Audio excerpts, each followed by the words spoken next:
मत सहो अब जुल्म का वार, अपने हक की करो पुकार।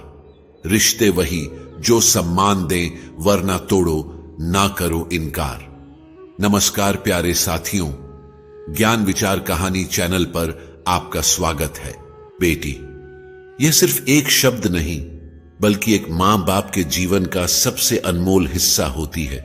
जब वह घर में होती है तो उसकी हंसी से घर गूंज उठता है, लेकिन जब वह शादी के बाद किसी और घर जाती है तो उसके माता पिता के दिल में सिर्फ एक ही दुआ होती है, हे भगवान हमारी बच्ची हमेशा खुश रहे, उसे कभी किसी भी तरह की तकलीफ ना हो।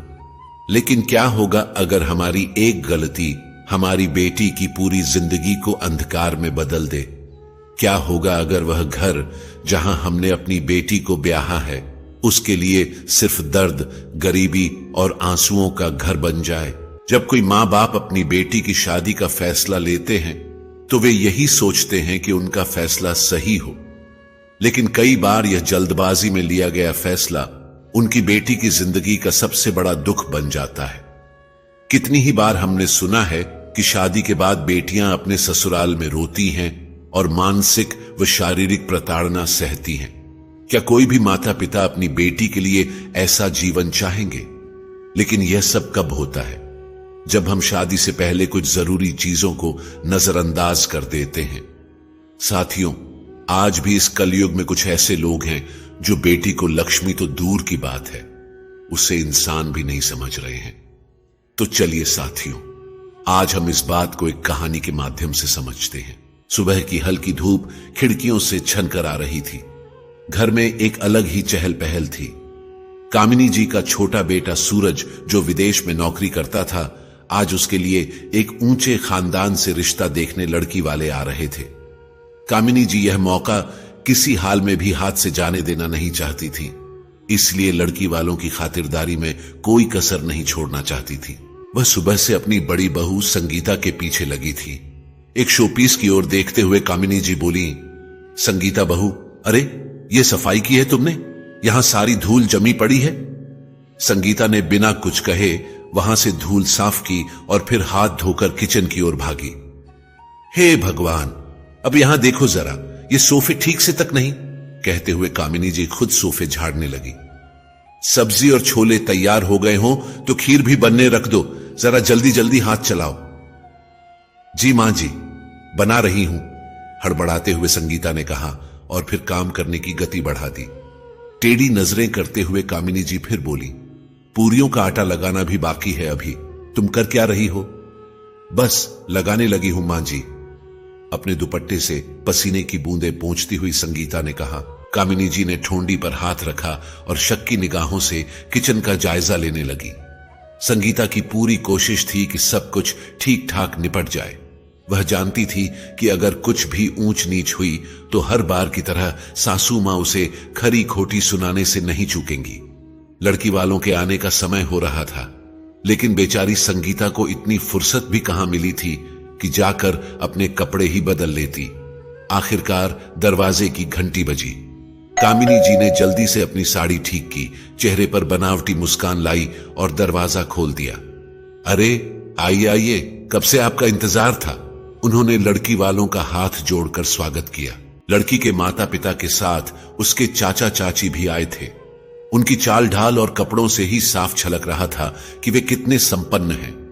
वे सोफे पर बैठते ही घर का बारीकी से निरीक्षण करने लगे। संगीता जल्दी जल्दी पानी लेकर आई और फिर नाश्ते की तैयारी में लग गई, लेकिन सुबह से भाग दौड़ करते करते उसकी हालत बिगड़ गई थी। माथे पर पसीना छलक रहा था। साधारण सलवार कमीज पर सूती दुपट्टा पहने हुए थी, जो काम करते करते गंदा हो गया था। लड़की वालों में से चाची ने धीरे से फुसफुसाया, शायद नौकरानी लग रही है। कामिनी जी ने यह सुन लिया और ठिठक कर बोली, अरे नहीं नहीं, यह हमारी बड़ी बहू संगीता है। एक पल के लिए लड़की वाले हक्के बक्के रह गए। उनके चेहरों पर हल्की असहजता उभर आई। लड़की के पिता ने जबरन मुस्कुराते हुए कहा, ओह अच्छा, यह आपकी बहुरानी है? हमें लगा शायद। कहते कहते वह चुप हो गए। संगीता चुपचाप सभी को नाश्ता परोसने लगी। लड़की वाले एक अमीर घराने की उम्मीद लेकर आए थे, लेकिन यहां बहू की हालत किसी काम वाली जैसी लग रही थी। कामिनी जी को लगा कि माहौल थोड़ा असहज हो गया है, इसलिए उन्होंने हंसते हुए कहा, क्या करें, हमारी बहू को काम करने की आदत ही इतनी है, इसे आराम करना आता ही नहीं। लड़की की मां ने धीमे स्वर में कहा, अच्छा, बहू काम करने की इतनी आदी है, लेकिन हमारी बेटी को तो बिल्कुल आदत नहीं है काम करने की। कामिनी जी का चेहरा हल्का उतर गया, लेकिन उन्होंने तुरंत बात संभाली। अरे नहीं नहीं, हमारी छोटी बहू को कोई तकलीफ नहीं होगी, बड़ी बहू का तो यह शौक है बस। लड़की वालों के मन में अब हल्की झिझक थी, उनका व्यवहार थोड़ा बदला बदला सा लगने लगा। वे चुपचाप नाश्ता करने लगे, लेकिन उनके दिमाग में कई सवाल उठ रहे थे। कामिनी जी ने अपने चेहरे पर मुस्कान बनाए रखी, लेकिन उनके मन में हलचल मची हुई थी। इस रिश्ते को वह किसी भी हाल में फिसलने देना नहीं चाहती थी। चाय नाश्ते के बाद लड़की वालों ने इधर उधर की बातें की, लेकिन माहौल पहले जैसा सहज नहीं रहा। तभी लड़की के पिता ने सवाल किया, वैसे आपका बेटा सूरज कब आने वाला है भारत? कामिनी जी ने झट से मुस्कान ओढ़ ली। बस यूं समझिए कि 1 महीने के अंदर अंदर पहुंच जाएगा। नौकरी से थोड़ी छुट्टी लेने में दिक्कत आ रही थी, लेकिन अब सब तय हो गया है। थोड़ी देर इधर उधर की बातें हुई और फिर वे सब उठ खड़े हुए। कामिनी जी ने पूरे जोश के साथ उन्हें विदा किया। हम पूरी उम्मीद रखते हैं कि यह रिश्ता आगे बढ़ेगा। अब आगे का फैसला आप सब पर है। लड़की की मां ने मुस्कुराकर सिर हिलाया और वे सब वहां से चले गए। लेकिन शाम होते होते कामिनी जी की बेचैनी बढ़ने लगी, क्योंकि लड़की वालों की तरफ से कोई जवाब नहीं आया था। कामिनी जी का धैर्य अब जवाब देने लगा था। वह बार बार फोन की तरफ देख रही थी। आखिरकार उन्होंने बिचौलिए शर्मा जी को फोन लगाया, जो इस रिश्ते की बातचीत करवा रहे थे। हाँ शर्मा जी, क्या खबर है? लड़की वालों ने क्या कहा? कामिनी जी की आवाज में हल्की घबराहट थी। शर्मा जी ने थोड़ी देर चुप रहने के बाद गहरी सांस ली। बहन जी, कहते हुए अच्छा तो नहीं लग रहा, मगर लड़की वालों ने तो साफ मना कर दिया है। क्या? पर क्यों?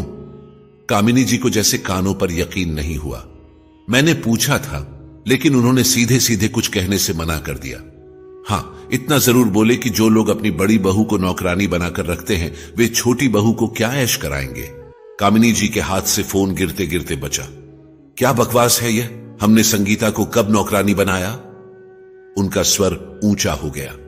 शर्मा जी ने ठंडी आवाज में कहा, बहन जी, मैं क्या कहूं? लड़की वालों ने जो देखा वही बोले। उन्होंने कहा कि आपकी बड़ी बहू की हालत देखकर कोई भी कह देगा कि वह घर की बहू नहीं, नौकरानी है। उन्होंने साफ कहा है कि इस घर में उनकी बेटी खुश नहीं रह पाएगी। अब कामिनी जी की सांसें तेज चलने लगी। उनका चेहरा क्रोध से तमतमा गया और गुस्से से बोली, यह सब उस मनहूस संगीता की वजह से हुआ है। अगर वह जरा भी संभल कर रहती, ढंग से तैयार होकर बैठती, तो यह नौबत आती ही नहीं। उन्होंने झटके से फोन काट दिया और माथा पकड़कर सोफे पर बैठ गई। उसी समय कामिनी जी का बड़ा बेटा विराट घर में दाखिल हुआ। विराट जैसे ही अंदर आया, उसने अपनी मां को परेशान देखा। वह बेचैनी से गहरी सांसें ले रही थी। क्या बात है मां, आपकी तबीयत ठीक तो है ना? विराट ने पास बैठते हुए पूछा। कामिनी जी ने गुस्से में तिलमिलाते हुए कहा, जब तक यह संगीता हमारी जिंदगी में रहेगी, तब तक कुछ भी ठीक नहीं हो सकता, न मेरी तबीयत और न ही इस घर के हालात। विराट चौंक गया। अब क्या हो गया मां? कामिनी जी ने गुस्से से आंखें बंद कर ली, फिर बोली, इतना अच्छा रिश्ता आया था सूरज के लिए और लड़की वालों ने मना कर दिया। उन्होंने रिश्ता ठुकरा दिया, और वह भी सिर्फ तुम्हारी बीवी की वजह से। विराट को यकीन नहीं हुआ। संगीता की वजह से? मगर क्यों? कामिनी जी ने झट से आंखें खोलकर उसे घूरा और गुस्से से कहा, क्या तूने देखा भी था किस हालत में वह उनके सामने आई थी? कपड़े पहनने तक का सलीका नहीं है उसे। उसका बस चले तो पूरे घर को डुबो दे। जरा भी अकल नहीं है उसमें। सुबह ही उसे कहा था कि लड़की वाले ऊंचे घराने के हैं, फिर भी वह यूं नौकरानियों जैसी बनी घूम रही थी। विराट का चेहरा गंभीर हो गया। कामिनी जी ने आगे कहा, एक बहू के पहनावे से ही उसके पति और ससुराल की इज्जत होती है। अगर वह अच्छे कपड़े पहनेगी तो लोग तुम्हारी ही वाह वाह करेंगे, और अगर वह इस तरह रहेगी तो लोग यही कहेंगे कि हम अपनी बहू पर जुल्म करते हैं, न उसे अच्छा खाने को देते हैं और न ही पहनने को। अब सोच, जब यह बात 10 लोगों तक जाएगी तो हमारी इज्जत का क्या होगा। विराट को अब अपनी मां की बातों में सच्चाई नजर आने लगी। कामिनी जी अपने बेटे से बोली, अब तू ही कुछ कर बेटा, अगर इस घर की इज्जत बनाए रखनी है तो अकल ठिकाने लगा अपनी पत्नी की। विराट बिना कुछ कहे तेजी से उठा और गुस्से में अपने कमरे की ओर बढ़ गया। विराट ने झटके से दरवाजा खोला तो संगीता झट से उठी और प्रेम भाव से बोली, आ गए आप, मैं आपके लिए पानी लेकर आती हूं। जैसे ही संगीता रसोई की ओर जाने लगी तभी विराट ने उसका हाथ पकड़कर उसे रोक लिया और झटके से उसे पीछे की ओर धकेला। संगीता गिरते गिरते बड़ी मुश्किल से संभली। इससे पहले कि वह उसके इस व्यवहार का कारण पूछती, विराट चिल्लाते हुए कड़वी आवाज में बोला, यह तुमने कैसा हुलिया बना रखा है। 1 ही साल हुआ है हमारी शादी को और देखो अपने आप को शीशे में, न विवाहिता लग रही हो, न किसी की पत्नी, किसी विधवा जैसी लग रही हो। सुनते ही संगीता के होश उड़ गए और अचंभित होकर बोली, ये किस तरह की बातें कर रहे हैं आप। विराट गुस्से से चिल्लाते हुए बोला, और क्या कहूं तुम्हें तो इतनी भी अक्ल नहीं है कि किसी के सामने कैसे आना चाहिए। संगीता ने हैरानी से कहा, क्या मतलब? अच्छा, इतनी छोटी बच्ची भी नहीं हो तुम जो इतना भी नहीं समझती कि जब बाहर से लोग आएं तो कैसे तैयार होकर आना चाहिए। लोग क्या सोचेंगे कि हम लोग तुम्हें ठीक से पहनने को नहीं देते। संगीता की आंखों में आंसू आ गए और बोली, पर विराट, सुबह से सारा काम तो मैं ही कर रही थी। मैंने पहनने के लिए नई साड़ी भी निकाली थी, लेकिन काम इतना था कि कपड़े बदलने की फुर्सत ही नहीं मिल पाई, इसलिए। तभी विराट उसकी बात काटते हुए जोर से चिल्लाया, तो क्या हुआ? घर के काम करना तुम्हारी जिम्मेदारी है, तुम क्या चाहती हो? तुम्हारी सेवा के लिए यहां नौकरों की फौज खड़ी हो। घर के जितने भी काम हैं वह तो तुम्हें ही करने पड़ेंगे, लेकिन इसका मतलब यह नहीं कि तुम दूसरों के सामने हमारी बेइज्जती करवाओ। आज तुम्हारी वजह से सूरज का इतना अच्छा रिश्ता हाथ से चला गया। आज के बाद अगर तुम किसी के सामने ऐसे हुलिये में आई तो तुम्हारी खैर नहीं। संगीता हैरान थी, क्योंकि शादी के बाद से लेकर आज तक, सुबह से लेकर रात तक, वह सिर्फ और सिर्फ अपनी सास और पति के इशारों पर ही नाच रही थी। फिर भी उसे ही बातें सुनाई जाती थी, बात बात पर जलील किया जाता था और कभी कभी तो विराट उस पर हाथ भी उठा देता था। लोअर मिडिल क्लास फैमिली से संबंध रखती थी संगीता। मां बाप ने बड़ी मुश्किल से पढ़ा लिखा कर उसका ब्याह रचाया था। उसका कोई भाई नहीं था और संगीता अपने मां बाप को अपनी हालत के बारे में बताकर उन्हें कोई तकलीफ नहीं देना चाहती थी। यह बात विराट और उसकी मां जानते थे और इसी बात का फायदा उठाते थे। रसोई में रोटी बनाते वक्त संगीता सोचने लगी कि कितनी उम्मीदें लेकर वह शादी करके इस घर में आई थी। सोचा था कि मां जैसी सास मिलेगी, प्यार करने वाला पति मिलेगा, लेकिन हकीकत इससे बिल्कुल उलट निकली। सास दिन भर हुक्म चलाती और रात होते ही बहू की शिकायतों का पिटारा खोल देती। विराट कभी भी उसकी बात सुनने की कोशिश नहीं करता, उल्टा जरा जरा सी बात पर चीखना, चिल्लाना और कभी कभी हाथ तक उठा देना उसकी आदत बन चुकी थी। कितने महीनों से वह अपने घर नहीं गई थी, मां बाप से मिले कितना समय बीत गया था। शादी से पहले तो सोचा था कि एक ही शहर में मायका और ससुराल है, जब भी दिल करेगा मां के पास चली जाएगी, लेकिन यहां तो उसे घर से बाहर पैर निकालने तक की इजाजत नहीं थी। एक बार मां से मिलने की बात कही थी तो विराट ने अपनी मां की बोली बोलते हुए गुस्से से आंखें दिखाकर कहा था, हर दूसरे दिन मायके जाने की जरूरत नहीं है, अब यही तेरा घर है और तुझे इसी घर में रहना है। उसके बाद तो संगीता ने मां से मिलने जाने की बात करने की हिम्मत ही नहीं की। फोन पर भी बात होती तो सास की कड़ी नजरों के बीच बस कुछ ही मिनटों की औपचारिक बातचीत। तभी बाहर से सासू मां की तेज आवाज आई, बहू रसोई में जाकर सो गई है क्या? विराट डाइनिंग टेबल पर बैठा इंतजार कर रहा है। तभी ख्यालों में डूबी संगीता एकाएक ख्यालों की दुनिया से बाहर आई। उसने खाना लगाकर टेबल पर रखा, लेकिन मन अब भी भारी था। अगले दिन सुबह जब संगीता रोजाना की तरह काम करने में व्यस्त थी तो उसकी सासू मां ने कहा, आज हमें मेरी सहेली के बेटे की शादी में जाना है, तो कोई अच्छे से कपड़े पहनकर तैयार हो जाना। तो संगीता ने धीमे स्वर में कहा, जी मां जी, मैं तैयार हो जाऊंगी। तभी कामिनी जी नाक चढ़ाते हुए बोली, और हां, मैं चाहती हूं कि तुम अच्छे से तैयार हो। कोई ऐसा वैसा सूट मत पहन लेना, मेरी इज्जत का सवाल है। सासू मां की बातें सुनकर संगीता कुछ पल के लिए सन्न रह गई। कल की कड़वी बातें अब भी उसके मन में गूंज रही थीं और सासू मां आज सुबह फिर उसे नीचा दिखाने में लगी थी। संगीता ने धीरे से सिर हिलाया और कामिनी वहां से चली गई, लेकिन संगीता का दिल बुझ सा गया था। शाम को उसने अलमारी से एक हल्का गुलाबी रंग का सूट निकाला और तैयार होने लगी। उसने श्रृंगार किया, लेकिन चेहरा अब भी उतरा हुआ था। तभी कमरे में विराट आ गया तो संगीता ने जल्दी से उसके कपड़े निकालकर उसे दे दिए। वह सोच रही थी शायद विराट उसकी ओर देखकर उसकी तारीफ करेगा, लेकिन विराट ने उसकी ओर नजर भरकर देखा तक नहीं। फिर संगीता ने ही पूछ लिया, बताइए तो कैसी लग रही हूं मैं? तो विराट उसकी ओर देखते हुए बोला, ठीक लग रही हो।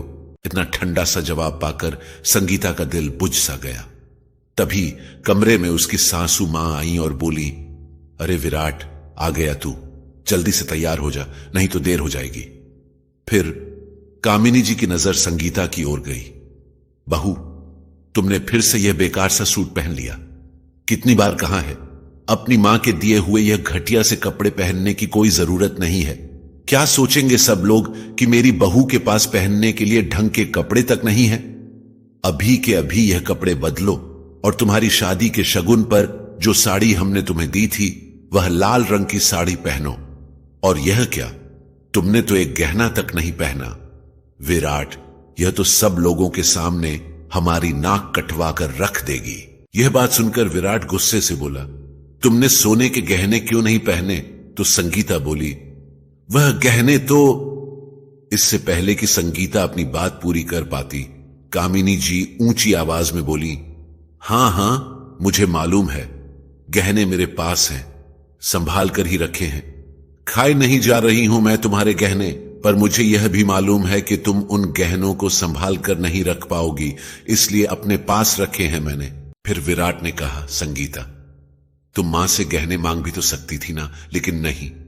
तुम्हारे अहम को तो ठेस पहुंचती है ना? या फिर तुम दुनिया वालों के सामने यह साबित करना चाहती हो कि तुम बहुत बेचारी हो, जिसे आज तक किसी ने कुछ नहीं दिलाया। अब खड़े खड़े मेरा मुंह क्या ताक रही हो? और हां, अब जरा चेहरे पर मुस्कुराहट रखो। हम शादी पर जा रहे हैं, किसी मातम में नहीं। इतनी बात कहकर विराट बाथरूम में चला गया। संगीता की आंखों से आंसू छलक रहे थे। उसने अपनी सास के कहे अनुसार चुपचाप उनकी दी हुई लाल रंग की साड़ी निकाली, श्रृंगार किया, गहने पहने और चेहरे पर एक जबरदस्ती की मुस्कान ओढ़ ली। कुछ देर बाद वे सब शादी में पहुंच गए। कामिनी जी की सहेलियां और अन्य जान पहचान के लोग वहां मौजूद थे। संगीता ने देखा कि जैसे ही वे लोगों के सामने पहुंचे, उसकी सास और पति का व्यवहार एकदम बदल गया। कामिनी ने संगीता को अपने पास खींचा और गर्व से कहा, देखो, ये मेरी बहू है, कितनी सुंदर और संस्कारी है ना। उनकी आवाज में वही मिठास थी जो संगीता को घर पर कभी सुनने को नहीं मिलती थी। विराट भी संगीता के पास खड़ा था। उसने उसकी ओर देखा और मुस्कुराते हुए बोला, तुम आज बहुत खूबसूरत लग रही हो। संगीता ने उसकी ओर देखा, लेकिन उसकी आंखों में कोई भाव नहीं था। वह जानती थी कि यह सब सिर्फ एक दिखावा है। इधर कामिनी जी की सहेली राधा अपनी दूसरी सहेली से बातें कर रही थी। वैसे कामिनी की बहू तो बड़ी खूबसूरत है और सुना है स्वभाव की भी बहुत अच्छी है। दूसरी सहेली ने हां में सिर हिलाते हुए कहा, ख्याल तो उसका कामिनी भी बहुत रखती होगी। बहू से अच्छा व्यवहार हासिल करने के लिए उसके साथ भी तो अच्छा व्यवहार रखना पड़ता है ना। राधा ने मुस्कुराते हुए जवाब दिया, हां, कामिनी हर जगह अपनी बहू को अपने साथ लेकर जाती है और देखो ना कितने अच्छे तरीके से पेश आती है उसके साथ। बहू की साड़ी तो देखो, कम से कम 8 से 10 हजार की होगी। तभी कामिनी जी अपनी सहेलियों के पास आई तो राधा बोली, वाह कामिनी, तुमने तो बहुत अच्छी किस्मत पाई है, बहू तो बहुत खूबसूरत है तुम्हारी। कामिनी जी ने गर्व से सिर हिलाया और बोली, अरे राधा, अगर लड़की ससुराल में हंसी खुशी से रहेगी तो चेहरे पर निखार तो आएगा ही ना। बेटी की तरह रखती हूं मैं उसे। और विराट का तो क्या ही कहूं, सारे नखरे उठाता है उसके। अगर इतना ख्याल रखा जाए ससुराल में तो चेहरे पर चमक क्यों नहीं होगी? राधा ने हंसते हुए कहा, वह तो दिखता ही है कि विराट कितना प्यार करता है उसे, आए दिन फेसबुक पर उसके साथ अपनी फोटो शेयर करता है। क्या नसीब है तुम्हारी बहू का तो। कामिनी जी ने गर्व से कहा, अरे वह तो यहां इतनी खुश है कि अपने मायके जाने का नाम ही नहीं लेती। उसके मां बाप तो रोज उसे फोन करके आने को कहते हैं, लेकिन वो जाती ही नहीं। मैं भी उसे कहती हूं कि बेटा थोड़े दिन अपने मायके चक्कर लगा लिया करो, वहां रहने चली जाया करो। आखिर मां बाप का भी तो दिल करता होगा ना मिलने का। पर उसका तो इतना दिल लगा हुआ है यहां पर कि मां बाप को भी भूल गई है। राधा ने आश्चर्य से कहा, अरे वाह, ये तो कमाल की बात है, वरना आजकल की बहुएं तो सास के साथ रहना पसंद नहीं करती, और यहां तो तुम्हारी बहू तुम्हारे साथ रहकर इतनी खुश है।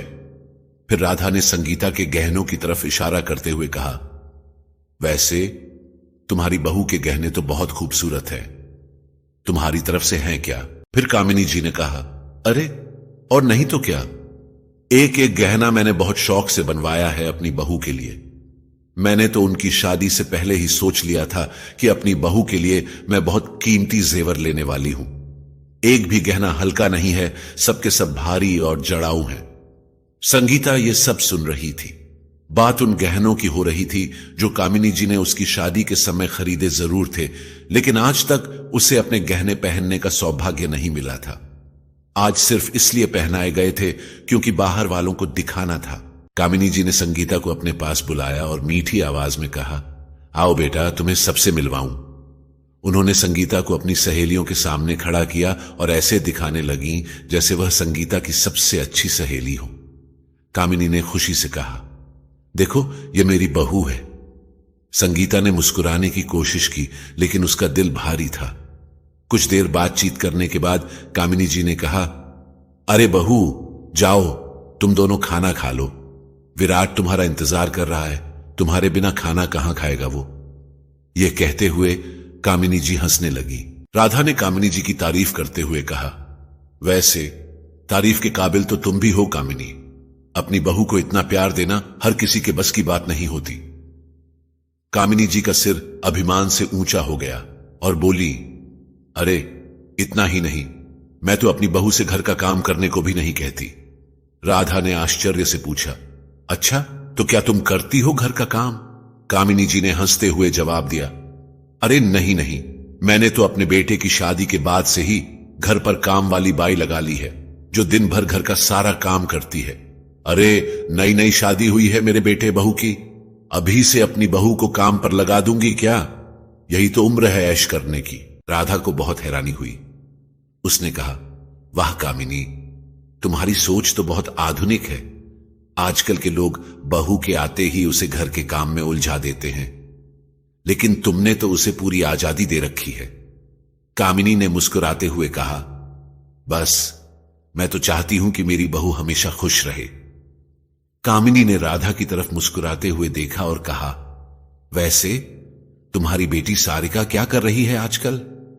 कसम से बहुत प्यारी है, उसके लिए भी रिश्ता तो ढूंढ ही रही होगी ना तुम? राधा ने हंसते हुए जवाब दिया, हां सो तो है, बच्चे बड़े हो जाते हैं तो चिंता तो होती ही है। कामिनी जी ने हां में सिर हिलाते हुए कहा, मेरा छोटा बेटा सूरज भी कुछ ही दिनों में कनाडा से इंडिया वापस आने वाला है। सोच रही हूं कि लगे हाथ उसके लिए भी रिश्ता देख लूं।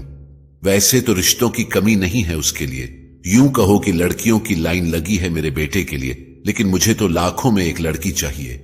आखिर कोई छोटी मोटी नौकरी थोड़ी ना है मेरे बेटे की। कनाडा में अच्छी नौकरी कर रहा है, अपनी पत्नी को भी साथ ही ले जाएगा शादी के बाद। यह सुनकर राधा का दिल मानो बल्लियों उछलने लगा।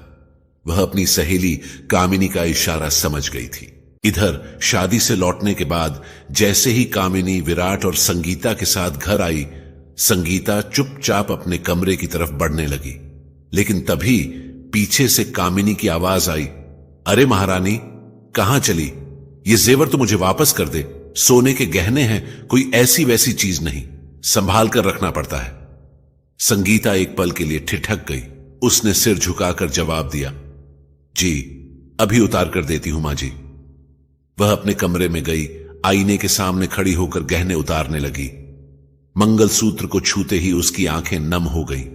शादी के वक्त उसने सोचा था कि यह उसका सौभाग्य है, लेकिन आज यह सिर्फ एक उधार का गहना बनकर रह गया था। दूसरी तरफ विराट अपनी मां के कमरे में पहुंचा। मां संगीता कह रही थी उसे कुछ दिनों के लिए मायके जाना है। कामिनी जी पलटी और तीखे स्वर में बोली, पागल हो गया है तू? ये क्या बात कर रहा है?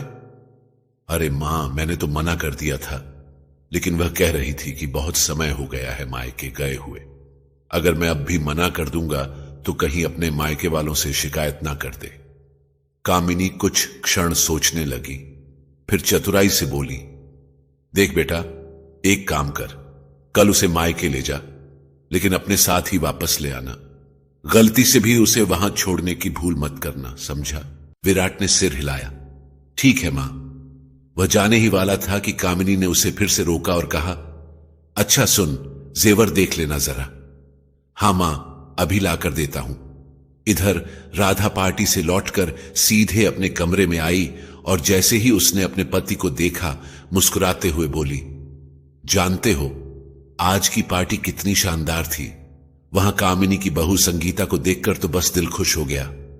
पति थोड़ा हैरान होकर बोला, अच्छा, ऐसा क्या खास था? अरे, उसके बहू बेटे की जोड़ी तो देखते ही बन रही थी। विराट अपनी पत्नी से कितना प्यार करता है, बस पूछिए मत। दोनों एक ही प्लेट में खाना खा रहे थे। कभी संगीता के लिए कुछ लेकर आता तो कभी कुछ। सच कहूं तो ऐसा प्यार मैंने बहुत कम घरों में देखा है। और कामिनी तो बहू को पलकों पर बिठाकर रखती है। राधा के पति बोले, अरे, हर चमकती चीज सोना नहीं होती। ये सब दिखावा भी तो हो सकता है ना। बाहर वालों के सामने कुछ और घर के अंदर कुछ और। राधा जल्दी से इनकार करते हुए बोली, नहीं नहीं, ऐसा नहीं है। ऐसे लोग भी होते हैं दुनिया में जो बहू का सच्चे दिल से ख्याल रखते हैं। पति बोला, अच्छा चलो मान लिया, पर तुम इतनी कामिनी की तारीफ क्यों कर रही हो? राधा मुस्कुराकर बोली, क्योंकि वह अपने छोटे बेटे सूरज के लिए लड़की ढूंढ रही है। आप तो जानते हैं सूरज कनाडा में सेटल है। बात बात पर कामिनी भी हमारी बेटी सारिका का जिक्र छेड़ रही थी। मुझे भी लगता है हमारी सारिका के लिए इससे अच्छा रिश्ता नहीं मिलेगा। ऐश करेगी वहां जाकर। यह सुनकर राधा जी के पति गहरी सोच में पड़ गए। बात तो सही कह रही हो, अपनी बेटी अच्छे परिवार में जाए, आराम से रहे, यह कौन नहीं चाहेगा। पति की सहमति मिल गई तो राधा जी ने बिना देर किए कामिनी से इस रिश्ते की बात करने की सोची। संगीता अपने पति विराट के साथ मायके से लौटकर घर में दाखिल हुई थी कि कामिनी जी की तीखी आवाज गूंज उठी, आ गई अपने मां बाप से मिलकर? अब तो कलेजे में ठंडक पड़ गई होगी तुम्हारे मां बाप के। वैसे भी तुम्हारे मां बाप बहुत जल्दी उदास हो जाते हैं तुम्हारे लिए। अरे, अगर यही सब करना था तो शादी करने की क्या जरूरत थी? रखते ना जिंदगी भर तुम्हें अपने पास बिठाकर। कामिनी जी की झुंझलाहट और बढ़ गई। अब खड़ी रहोगी क्या? जल्दी से अपना बैग रखो और जाकर मेरे लिए खाना बनाओ। संगीता ने उदासी भरे मन से कहा, ठीक है मां जी। कहकर जैसे ही संगीता कमरे में जाने लगी, तभी सासू मां बोली, वैसे तुम्हारे मां बाप को इतनी अक्ल भी नहीं है कि मेरे लिए भी खाना भेज देते। बड़े ही बेशर्म किस्म के लोग हैं। संगीता अक्सर अपनी सास की कड़वी बातें सुनकर चुप रह जाती थी, लेकिन आज कामिनी जी की बातों ने उसे अंदर तक झकझोर दिया था। उसने उम्मीद भरी नजरों से विराट की ओर देखा। शायद वह उसका पक्ष लेगा, लेकिन विराट तो चुपचाप खड़ा था। उसकी आंखों में कोई विरोध नहीं था। उसके चेहरे से साफ लग रहा था कि वह अपनी मां की बात से पूरी तरह सहमत है। विराट गुस्से से बोला, ऐसे हमारी तरफ घूर कर क्या देख रही हो? सुनाई नहीं देता क्या? जाकर खाना बनाओ, मां को भूख लगी है। गहरी सांस लेकर उसने खुद को संभाला और चुपचाप अपने कमरे में चली गई। दरवाजा बंद करते ही उसकी आंखों से आंसू छलक पड़े। इधर कामिनी जी ने विराट को अपने पास बुलाया, फिर संदेह भरे स्वर में बोली, इसे वहां अपने मां बाप के साथ अकेला तो नहीं छोड़ा? विराट ने चालाकी दिखाते हुए कहा, अरे नहीं मां, कैसी बातें कर रही हो? मैं 1 सेकंड के लिए भी वहां से नहीं हटा। वे लोग तो इसे 2-4 दिन रुकने के लिए कह रहे थे, लेकिन मैंने साफ मना कर दिया। कामिनी जी के चेहरे पर कुटिल मुस्कान आ गई। उन्होंने संतोष में सिर हिलाया। अच्छा किया तूने, बहुओं को ज्यादा डील दी जाए तो बगावत पर उतर आती है। सुबह हो चुकी थी, लेकिन सास की कड़वी बातें और विराट का बेरुखी भरा व्यवहार संगीता के मन को छलनी कर रहे थे। तभी विराट की आवाज ने उसकी तन्हाई को चीर दिया। वह चिढ़ते हुए बोला, ये कैसी सूरत बना रखी है तुमने, जब देखो रोनी शक्ल बनाए बैठी रहती हो। संगीता ने गहरी सांस ली और खुद को संभालते हुए धीरे से बोली, अच्छा, आप नहीं जानते, रात को आपकी मां ने मेरे और मेरे माता पिता के बारे में जो कुछ भी कहा, क्या वह सही था? विराट ने नजर चुराते हुए खींचकर जवाब दिया, तो क्या गलत कहा मेरी मां ने? संगीता का दिल धक से रह गया। वह हैरानी से और झलकती आंखों से बोली, मेरे मां बाप के खिलाफ इतनी बातें कह दी उन्होंने, और तुम्हें उसमें कुछ भी गलत नहीं लगा? विराट क्रोधित स्वर में बोला, बस इसलिए तो मैं तुम्हारे मायके जाने के खिलाफ हूं। वहां से लौटने के बाद तुम्हारा दिमाग खराब हो जाता है। संगीता का गुस्सा अब आंसू बनकर छलक पड़ा। वह रोते हुए बोली, अच्छा, कह तो ऐसे रहे हो जैसे मैं आए दिन मायके ही जाती रहती हूं। सिर्फ एक दिन मेरी मां ने रुकने को कहा, फिर भी तुमने कैसे झूठ बोला था कि मां की तबीयत खराब है। झूठा बहाना बनाकर मुझे जबरदस्ती यहां वापस ले आए। विराट गुस्से से चिल्लाते हुए बोला, अच्छा, जुबान भी चलने लगी है तेरी? कहते हुए विराट का चेहरा गुस्से से लाल हो गया।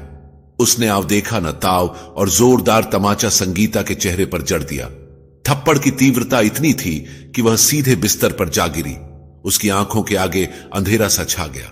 विराट ने उसकी ओर देखा और निर्दयता से चिल्लाते हुए बोला, अगर इतनी ही तकलीफ है तो सामान बांधो और अपने मायके चली जाओ, और उसके बाद यहां वापस आने की जरूरत नहीं है। संगीता की आंखें आंसुओं से भर आईं, लेकिन विराट वहीं नहीं रुका। आदेश भरे क्रोधित स्वर में बोला, अब खड़ी हो जाओ और जाकर नाश्ता बनाओ, मुझे ऑफिस जाना है, मां को भी भूख लगी है, और खबरदार फिर कभी ऐसी रोती सूरत दिखाई तो अगली बार ऐसा हाल करूंगा कि खुद को पहचान नहीं पाओगी। संगीता को समझ नहीं आ रहा था कि कोई इंसान इतना जालिम कैसे हो सकता है। वह बिना कुछ कहे उठी और खुद को संभालते हुए रसोई की ओर चल दी। कुछ देर बाद कामिनी जी के पास फोन आया। उनकी सहेली राधा का फोन था। फोन उठाया तो कामिनी खुश होते हुए बोली, अरे वाह राधा, तुमने तो मेरे मन की बात कह दी। मैं तो कब से चाहती थी कि हमारी दोस्ती रिश्तेदारी में बदल जाए। राधा और कामिनी दोनों की खुशी का ठिकाना नहीं था। बिना ज्यादा बातचीत के दोनों परिवारों ने लड़के और लड़की को एक दूसरे की तस्वीर दिखाकर रिश्ता पक्का कर लिया। अब बस सूरज के इंडिया आने का इंतजार था ताकि इस रिश्ते को औपचारिक रूप दिया जा सके। करीब 10 दिन के बाद विराट का छोटा भाई सूरज भी इंडिया पहुंच गया। वह घर पहुंचकर अंदर आया तो संगीता सफाई कर रही थी। आवाज सुनकर कामिनी जी और विराट भी वहां आ गए। अपने बेटे को देखते ही कामिनी जी के चेहरे की खुशी छिपाए नहीं छिप रही थी। फिर घूरती आंखों से संगीता की ओर देखते हुए बोली, अब यहीं खड़ी रहेगी या मेरे बेटे के लिए कुछ चाय पानी भी लेकर आएगी? इतना भी नहीं सिखाया तेरे मां बाप ने? यह सुनकर संगीता अंदर चली गई तो सूरज बोला, क्या मां इतनी सी बात पर उसे डांट दिया? तो कामिनी बोली, अरे तू नहीं जानता इसे, इसलिए ज्यादा उसकी तरफदारी करने की जरूरत नहीं है। अच्छा वह सब छोड़, तू मुंह धोकर फ्रेश हो जा, भूख लगी होगी तुझे। कुछ देर बाद संगीता ने चाय की ट्रे संभालते हुए जैसे ही सूरज के कमरे में जाने लगी, अंदर से आती आवाजों ने उसे रोक दिया। सूरज झुंझलाते हुए बोला, मां यह सही नहीं है। सारिका और उसके घर वालों को इतना भी नहीं बताया कि मेरी नौकरी जा चुकी है और मेरा वीजा भी कैंसिल हो गया है। कामिनी गुस्से से बोली, अरे तू पागल हो गया है क्या? जानता भी है कि सारिका के मां बाप कितने रईस हैं, इकलौती बेटी है उनकी। शादी होते ही उसका बाप तेरा करियर और बिजनेस सेट कर देगा। सूरज बेचैनी से बोला, लेकिन मां उन्हें अंधेरे में रखना गलत होगा। अगर शादी के बाद उन्हें पता चला तो?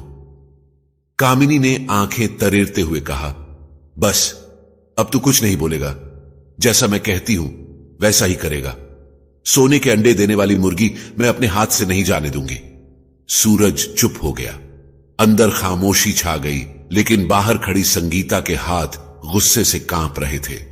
उसे यकीन नहीं हो रहा था कि घर के लोग इतने बड़े झूठ की बुनियाद पर रिश्ता जोड़ने जा रहे थे। दिन बीतते गए और घर में शादी की तैयारियां जोरों पर थीं। आज सारिका के घर वाले आ रहे थे। हर बार की तरह इस बार भी सारा काम का बोझ संगीता पर ही डाल दिया गया था और आज तो उसे सितारों से जड़ी हुई साड़ी पहनकर सारा काम करना था। पिछली बार जो हुआ था, कामिनी जी उसे दोहराना नहीं चाहती थी। जैसे ही राधा अपने परिवार के साथ आई, संगीता चाय की ट्रे लेकर आई और सबके सामने रख दी। राधा ने उसे देखते ही आश्चर्य से कहा, अरे बेटा, तुम ही काम में लगी हो, घर में काम वाली नहीं है क्या? संगीता कुछ कहने ही वाली थी कि कामिनी जी ने बीच में ही बात काट दी। बनावटी मुस्कान के साथ वह बोली, अरे नहीं नहीं, काम वाली बाई आई थी, सारा काम निपटा कर गई है। आज उसे जल्दी जाना था, उसके बेटे की तबीयत खराब थी, फिर मैंने उसे छुट्टी दे दी। आखिर सुख दुख तो सबके साथ है, तो मैंने कहा कोई बात नहीं, हम बाकी का काम कर लेंगे। लेकिन संगीता भी ना मुझे कोई काम करने कहां देती है। मां बेटी सा प्यार है हम दोनों के बीच। राधा की बात सुनकर विराट झट से अपनी नकली हमदर्दी दिखाने लगा। अरे संगीता, तुम भी बैठो ना, हमेशा काम में लगी रहती हो, थोड़ा आराम भी कर लिया करो। राधा खुश होकर बोली, बस यही अपनापन चाहिए था मुझे अपनी बेटी के लिए भी। मैं जब भी आपके घर आती हूं एक सुकून सा मिलता है। आपकी बड़ी बहू के चेहरे की रौनक और सुख देखकर ही मैंने अपनी बेटी का इस घर में रिश्ता पक्का किया है।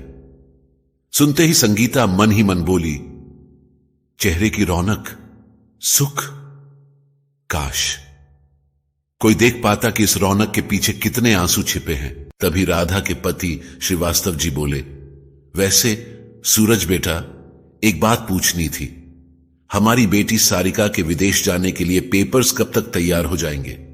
आखिर वह भी तो तुम्हारे साथ ही कनाडा जाएगी ना? कहीं पोल न खुल जाए, यह सोचकर सूरज के बोलने से पहले ही कामिनी बोली, अरे पेपर्स का क्या है, कुछ ही दिनों में तैयार हो जाएंगे, आपको टेंशन लेने की जरूरत नहीं है, सब कुछ आराम से हो जाएगा। संगीता की नजर कामिनी जी के चेहरे पर गई, जो अब भी पूरे आत्मविश्वास के साथ झूठ पर झूठ बोले जा रही थी। संगीता का दिमाग घूम गया। सब लोग शादी के इंतजाम के बारे में बातें कर रहे थे, परंतु संगीता के अंदर ज्वालामुखी धधक रहा था। वह जानती थी कि अगर उसने सीधे सीधे कुछ कहा तो कोई उसकी बात पर यकीन नहीं करेगा। कामिनी के दिखावे का नकाब इतना मजबूत था कि लोग उसके झूठ को सच मानते थे, लेकिन वह अब इस झूठ का हिस्सा नहीं बनेगी। उसने तय कर लिया था कि अब वह इस खेल को जल्द ही खत्म कर देगी। उसकी नजर टेबल पर रखी श्रीवास्तव जी की गाड़ी की चाबी पर पड़ी। उसके दिमाग में एक तरकीब आई। वह धीरे से आगे बढ़ी और मेज पर रखे सभी गिलास उठाने का बहाना करते हुए चुपचाप चाबी अपनी मुट्ठी में दबा ली और तुरंत रसोई में आ गई। उसी समय सूरज किसी काम से घर से बाहर निकला तो राधा जी ने कहा, अच्छा बहन जी, अब हम चलते हैं, शादी के दिन ही मुलाकात होगी, बहुत अच्छा लगा यहां आकर। अरे इतनी जल्दी क्या है? पर कोई नहीं, अब तो अपने घर आना जाना लगा ही रहेगा। कामिनी बनावटी ढंग से मुस्कुराते हुए बोली। वे लोग वहां से चले गए। उनकी गाड़ी गली के बाहर खड़ी थी, इसलिए उन्हें वहां तक पैदल ही जाना था। लेकिन जैसे ही वे गली के बाहर पहुंचे, श्रीवास्तव जी ने अपनी जेब में हाथ डाला। श्रीवास्तव जी हैरानी से बोले, अरे मेरी गाड़ी की चाबी कहां गई? उन्होंने दूसरी जेब टटोली, फिर कोट की जेब में हाथ डाला, लेकिन चाबी नहीं मिली। बे बोले, मुझे लगता है चाबी उनके घर पर ही रह गई है। हां, शायद वहीं रखकर भूल गए होंगे। चलिए मैं भी चलती हूं, राधा ने कहा। वे दोनों वापस कामिनी के घर की ओर चल पड़े। इतने में संगीता ने अपनी दूसरी चाल चल दी। उसने अपनी सास और पति की ओर देखा और साफ शब्दों में कहा, मैं अब इस झूठ का हिस्सा नहीं बनूंगी, मैं सारा सच लड़की वालों को बता दूंगी। कामिनी के चेहरे का रंग उड़ गया और घबराकर तिलमिलाते हुए बोली, क्या बकवास कर रही है? तू करेगी ऐसा? इतनी हिम्मत तेरी? संगीता बिना डरे उनकी आंखों में आंखें डालकर खड़ी रही। विराट का खून खोल उठा।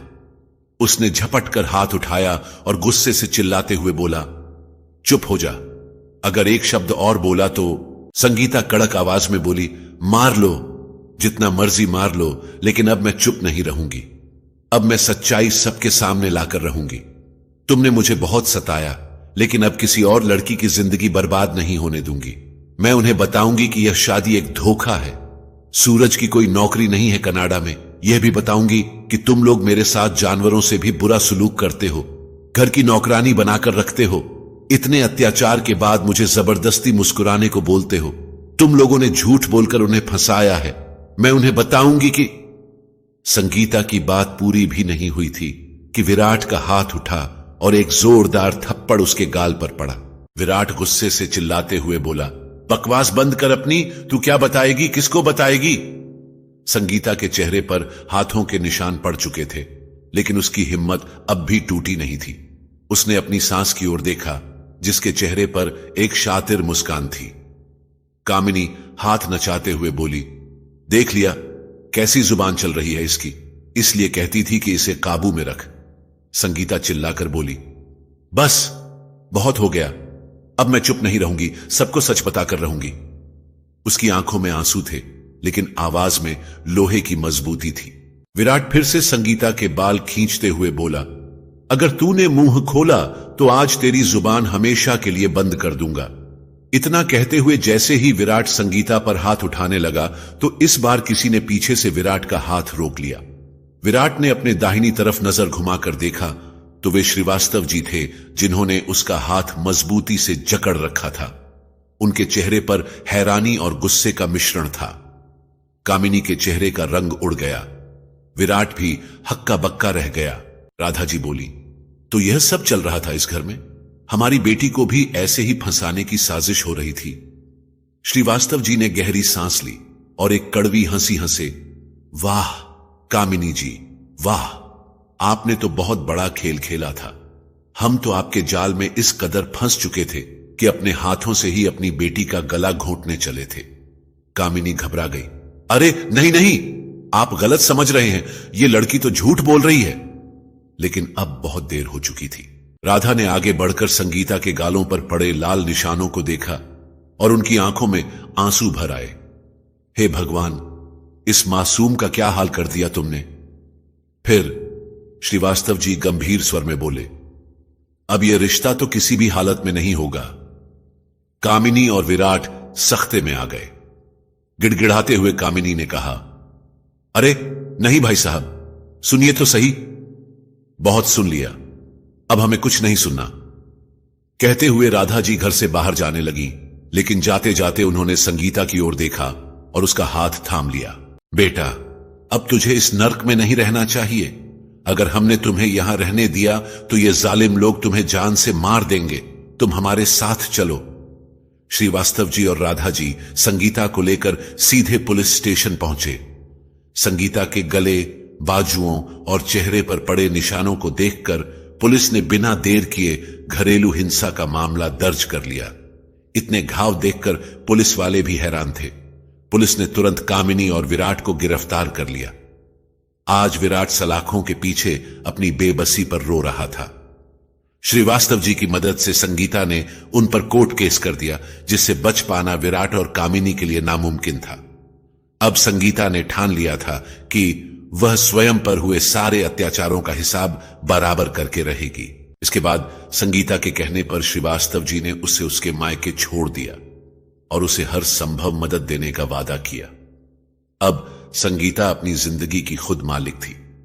उसने अपनी अधूरी पढ़ाई फिर से शुरू की, जो शादी के बाद कामिनी ने यह कहकर छुड़वा दी थी कि अब तुझे सिर्फ घर के काम करने हैं। लेकिन अब वह अपनी पढ़ाई पूरी कर रही थी, साथ ही साथ पार्ट टाइम जॉब भी कर रही थी। आज संगीता एक पीड़िता नहीं थी। वह अपने जैसे अन्य लोगों के लिए एक मिसाल बन चुकी थी, जो कभी चुप रहकर जुल्म सहती थी, अब अपनी आवाज बुलंद कर चुकी थी। जो कभी घुट घुट कर जी रही थी, अब खुलकर सांस ले रही थी। और सबसे बड़ी बात, अब वह खुद से प्यार करने लगी थी। उसकी आंखों में अब आंसू नहीं, सपने थे, ढेर सारे सपने। प्यारे साथियों, हर माता पिता की जिम्मेदारी है कि अपनी बेटी की शादी ऐसे घर में करें जहां उसे प्यार, सम्मान और खुशहाल जीवन मिले। यह सिर्फ एक रिश्ता नहीं है, यह उसकी पूरी जिंदगी का सवाल है। हमारी हर माता पिता से गुजारिश है कि 60 साल का फैसला मात्र 60 मिनट में तय ना करें, क्योंकि यह 60 मिनट आपकी बेटी के ही नहीं बल्कि आपके भी आने वाले 60 साल बदल सकते हैं, क्योंकि हर माता पिता बेटी की खुशी में ही खुश होते हैं। तो यह थी हमारी आज की कहानी। साथियों, आपको हमारी इस कहानी की सीख और बातें कैसी लगी? अगर आपको हमारी बात सही लगी हो तो इस वीडियो को ज्यादा से ज्यादा शेयर करें, ताकि हर माता पिता सतर्क रहें और अपनी बेटी को दुखों से बचा सके। आज के लिए बस इतना ही। मिलते हैं अगले वीडियो में एक नई सीख के साथ। तब तक के लिए खुश रहें, अपना ख्याल रखें, चुप ना रहो, अब आवाज उठाओ, सहने की आदत को दूर भगाओ, प्यार के बंधन में भय क्यों रहे, इंसाफ की ज्योत जलाओ और आगे बढ़ जाओ। धन्यवाद। जय श्री राधे कृष्ण।